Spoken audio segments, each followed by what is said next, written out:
तो पता नहीं, मुझे ऐसा लगता है कि ये लोग शायद आर्मी चीफ साहब की जो एकदम मकबूलियत है उससे खौफजदा हैं और ये उन्हें लेट डाउन करना चाहते हैं। इंडिया पानी बंद नहीं कर सकता पाकिस्तान का भाई। अच्छा। ये बड़ी एक अजीबोगरीब किस्म की सोच है भाई। उसने पानी ज्यादा छोड़ दिया है। जब हमला होता है तो उनकी जानिब से कहा जाता है कि इंतहाई शर्मनाक हरकत थी। दूसरी जानिब इंडियन मीडिया ये बातें कर रहा है कि इस कार्रवाई के हवाले से हमने अमेरिका को पहले से आगाह कर रखा था। इस जंग से मोदी को फ़ायदा हुआ और इस जंग से पाकिस्तान के हुक्मरानों को फ़ायदा हुआ। राफेल तैयारा, हमने बड़े राफेल तैयारे गिराए हैं इस पूरी कार्रवाई के अंदर। कम से कम 3 राफेल तैयारे गिराए हैं और उसकी बड़ी फूफा थी। फ्रांसीसी कंपनी के शेयर्स गिर गए हैं राफेल तैयारे के साथ। जिसकी गुफ्तगू के अंदर एक एतमाद हो, जिसके सामने लोग आंखें मिलाते हुए कतराएं, जिसे पूरी दुनिया जिस पर ट्रस्ट करे, जिसके पीछे कौम चल पड़े। आपको इमरान खान की ज़रूरत है इस वक्त। दें बयान इंडिया के खिलाफ, दें मोदी के खिलाफ बयान। अदालतों की क्या हैसियत है पाकिस्तान में? सुप्रीम कोर्ट के फैसलों की क्या हैसियत है? जब आप कैपेबल ही नहीं है फैसले करने के और फैसले फौजी अदालतों ने करने हैं तो आप घर जाएं। बिस्मिल्लाहिर्रहमानिर्रहीम।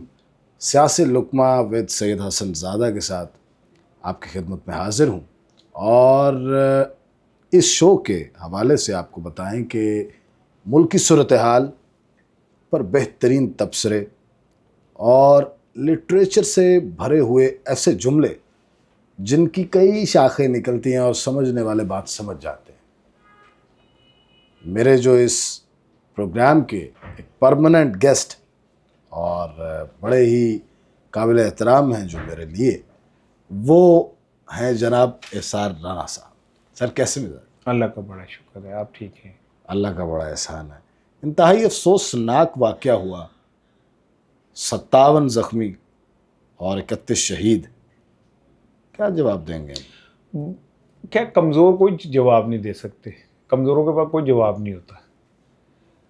आपके 31 लोग शहीद हो गए, 57-60 के करीब ज़ख्मी हो गए। वो 7 साल इर्तिज़ा जो किसी हमारे फौजी ऑफिसर साहब का बेटा बिल्कुल था, वो भी नागानी मौत मारा गया, शहीद हो गया। तो मैं क्या जवाब दूँ? ये तो हमारी रियासत को जवाब देना है और मैं इंतज़ार कर रहा हूँ कि हमारी रियासत जवाब दे। हम 23 करोड़ लोग मुंतज़िर हैं कि हमारी रियासत इसका जवाब दे। खून का बदला खून है। इस्लाम कहता है कि दुश्मन अगर आपको थप्पड़ मारता है गलत बात पे तो आप भी थप्पड़ मारें। लेकिन मरियम नवाज साहिबा तो कह रही हैं कि भारतीय गरूर जो है वो फ़ज़ा में जलकर राख हो गया है। उनके अब्बू तो ये भी नहीं कह रहे।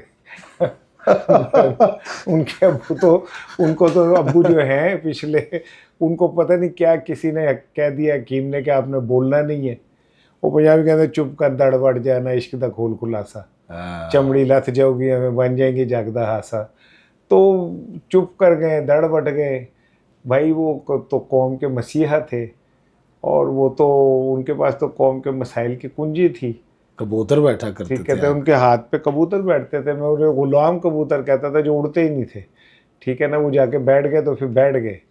ठीक है, हज़रत मीर जहाँ बैठ गए बैठ गए। तो इन हालात के अंदर मैं तो बहरहाल अपनी पाक अफवाज से और आर्मी चीफ से ये तवक्को करता हूँ कि वो हमारे इस खून का हिसाब लेंगे। माफ़ी कोई नहीं, कोई माफ़ी नहीं मिलनी चाहिए। अगर उन्होंने हम पे मिज़ाइल अटैक किए, उन्होंने हमारे 20-22 जानें ली हैं, तो हमें भी माफ़ नहीं करना चाहिए, हमें उन्हें जवाब देना चाहिए। अगर हम बात करें डोनाल्ड ट्रंप के हवाले से, जब हमला होता है तो उनकी जानिब से कहा जाता है कि इंतहाई शर्मनाक हरकत थी। दूसरी जानिब इंडियन मीडिया ये बातें कर रहा है कि इस कार्रवाई के हवाले से हमने अमेरिका को पहले से आगाह कर रखा था। नहीं, वो तो अमेरिकी नायब सदर भी कह रहे हैं। वो तो मतलब इस हद तक ही बकवास कर रहे हैं कि पाकिस्तान को भी पता था।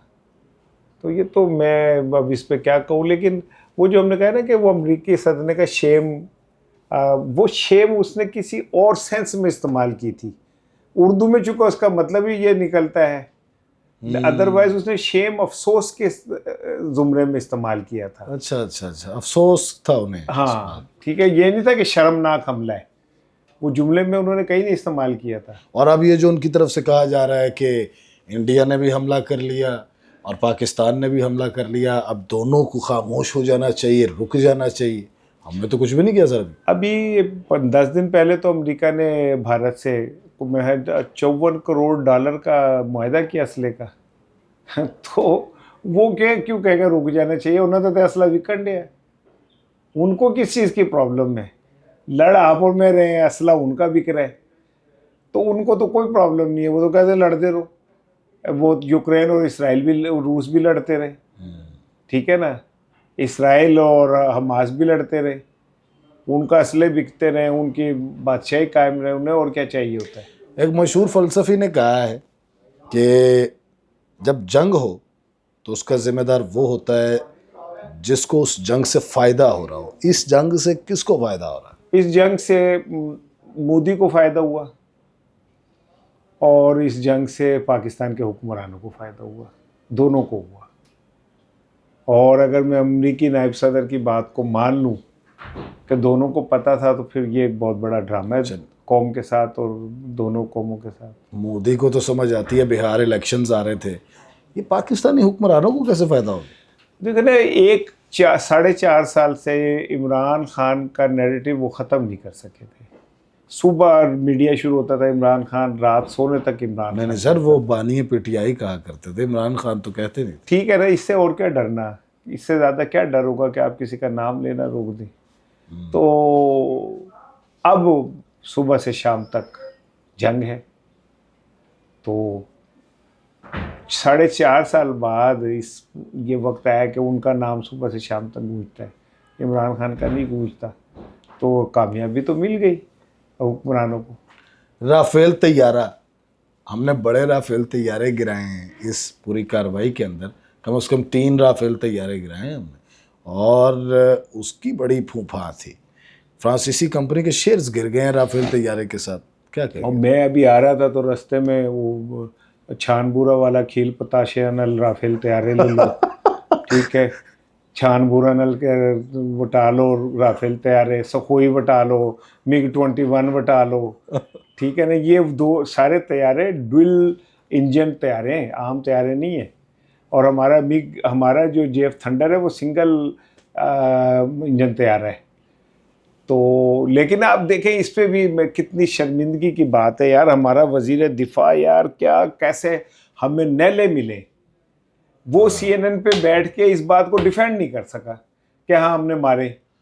हम सबूत तो कम से कम देना है हमारे पास। जब उन्होंने कहा क्या सबूत है, तो उसने ऐसी चवल पंजाबी के अंदर ने मारी कि जियो इंडिया सारे सोशल मीडिया पे चलन रहे यार। अब तुम तो खुद कहते हो सोशल मीडिया झूठ होता है।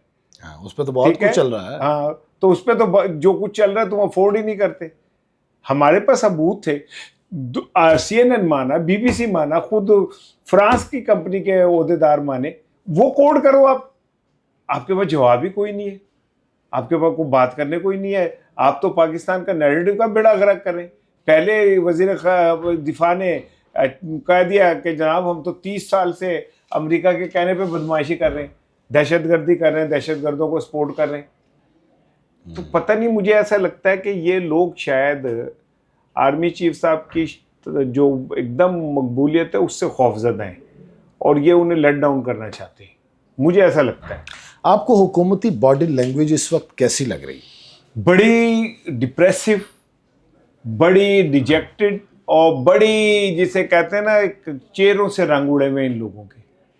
ठीक है, इस वक्त आपको एक ऐसे बंदे की ज़रूरत है, वो जो अडयाला में नहीं बैठा हुआ 804, हाँ, ऐसे बंदे की ज़रूरत है जो बाहर निकले, जिसके चेहरे के ऊपर एक कॉन्फिडेंस हो, जिसके बॉडी लैंग्वेज के अंदर एक एग्रेसिव वो हो, जिसकी गुफ्तगू के अंदर एक एतमाद हो, जिसके सामने लोग आंखें मिलाते हुए कतराएं, जिसे पूरी दुनिया जिस पर ट्रस्ट करे, जिसके पीछे कौम चल पड़े। आपको इमरान खान की ज़रूरत है इस वक्त। आपको इमरान खान चाहिए, आपको एक इमरान खान चाहिए जो लीड कर सके। वो होते तो क्या होता जो 2019 में हुआ, हमने जैसे अभिनंदन को किया, जैसे हमने फिर पुलवामा वाला केस एक्सपोज किया, आज शायद भारत की जुर्रत ना होती कि वो पाकिस्तान पे इस तरह हमला करता। अगर इमरान खान होता तो। भारत की इतनी मजाल ना होती कि वो इस तरह हमला करता पाकिस्तान के ऊपर। अच्छा, हमने यूनियन काउंसिल में इस बात का ऐलान तो कर दिया है कि हम इख्तियार रखते हैं हमले की। आप कैसे देख रहे हैं आने वाले दिनों में इस मंजरनामे को? नहीं, पाकिस्तान को अब जवाब दे देना चाहिए। बस बड़ी हो गई, हमने बहुत लाशें उठा ली है। हमारे यहाँ तो वो जो 7 साल अर्तज़ा है हमारे लिए, तो वो ही बहुत तकलीफ दे है। वो इतना क्यूट, इतना प्यारा मासूम सा बच्चा था, उसका क्या कसूर था। अब भी अगर हमें कोई जवाब चाहिए, हम कहेंगे हमने 5 तारे गिरा दिए, 6 गिरा दिए, उससे कोई फ़र्क नहीं पड़ता। फ़र्क पड़ता है कि उन्होंने हमारे बंदे मारे, हम भी उनका जवाब उन्हें उसी ज़बान में दें। इंडियन मीडिया तो ये कह रहा है जी हमने आपके शहरों में उन जगहों को हमला किया है वहाँ पर जहाँ पर बाकायदा तौर पर टेररिस्ट अटैक्स के हवाले से प्लानिंग होती थी। तो क्या निकला? कोई टेररिस्ट निकला वहाँ से?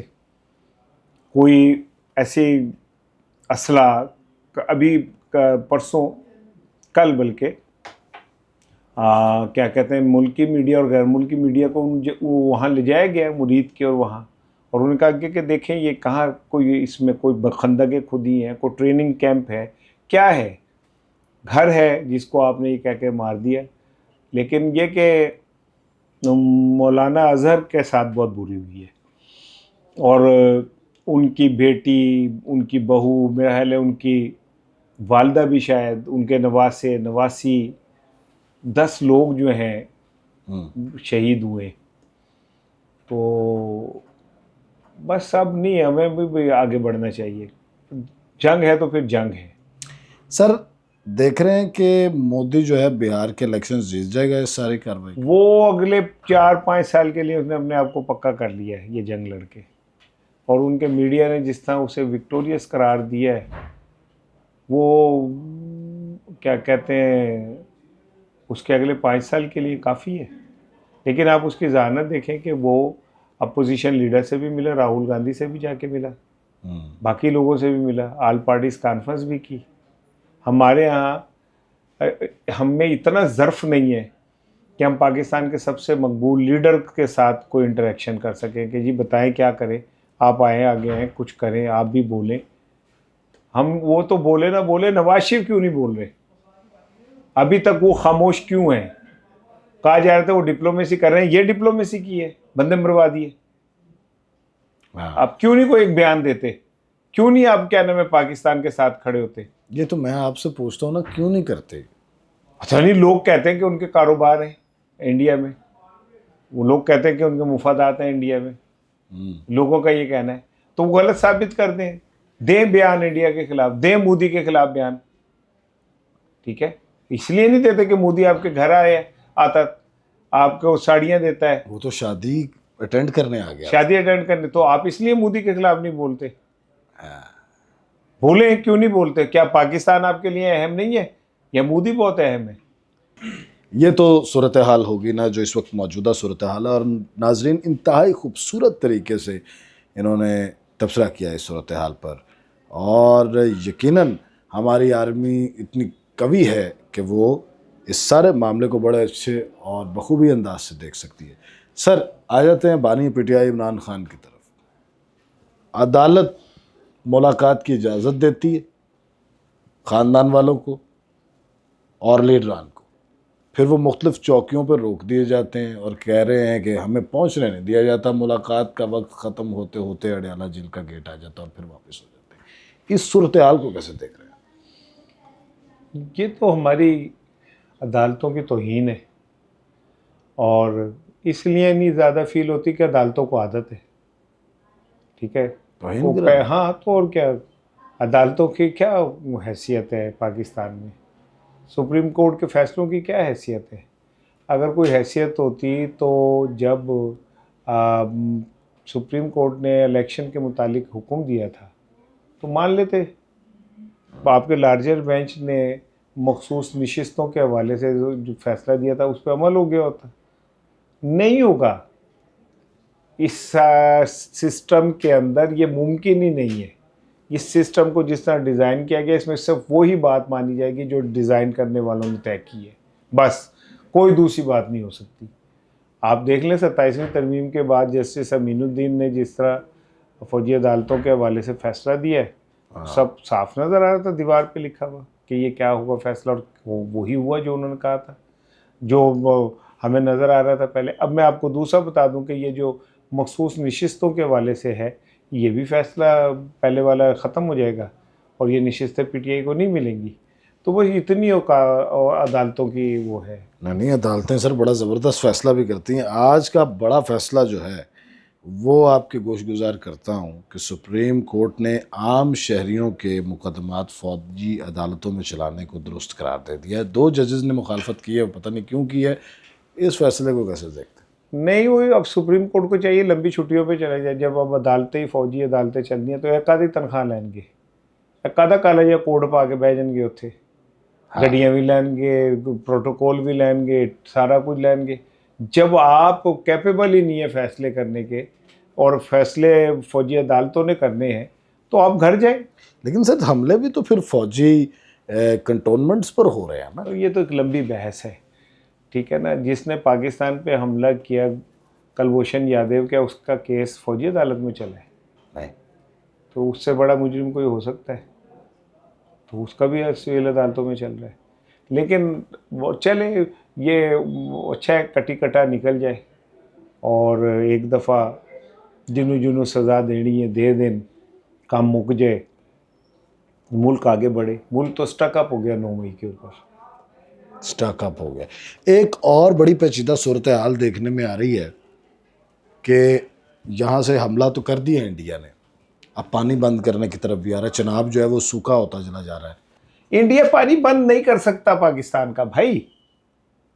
अच्छा, ये बड़ी एक अजीबोगरीब किस्म की सोच है भाई। उसने पानी ज्यादा छोड़ दिया है बंद नहीं किया और छोड़ दिया उसने पानी, ये सैलाब बन जाएगा। आप पानी रोक ही नहीं सकते, ठीक है ना।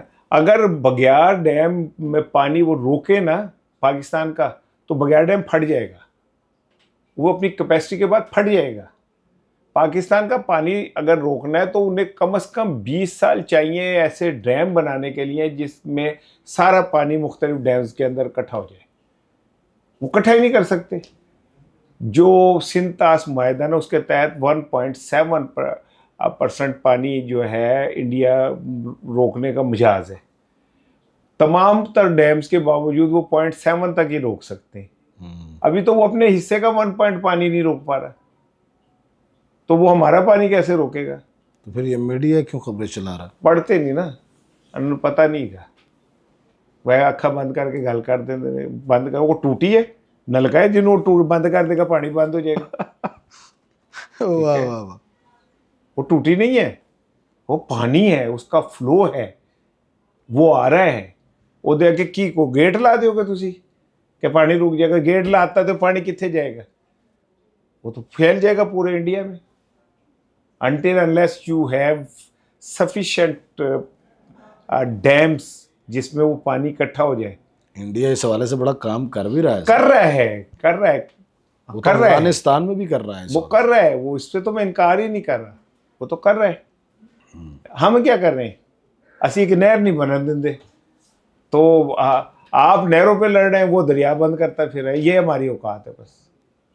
जी, खूबसूरत तज्जिया, खूबसूरत बातें और ऐसे ऐसी कमाल किस्म के जुमले आपने सुने हैं कि आपको सारी कहानी समझ आ गई होगी। मुझसे तो सर ने वादा कर लिया है कि हम इस सिलसिले को लेकर चलेंगे और यकीनन आप लोगों को भी इस बात का इश्तियाक होगा कि हम अगला इसका एपिसोड कब लेके आ रहे हैं। अपना ख्याल रखिएगा, अपने चाहने वालों का ख्याल रखिएगा। फ़ी अमान।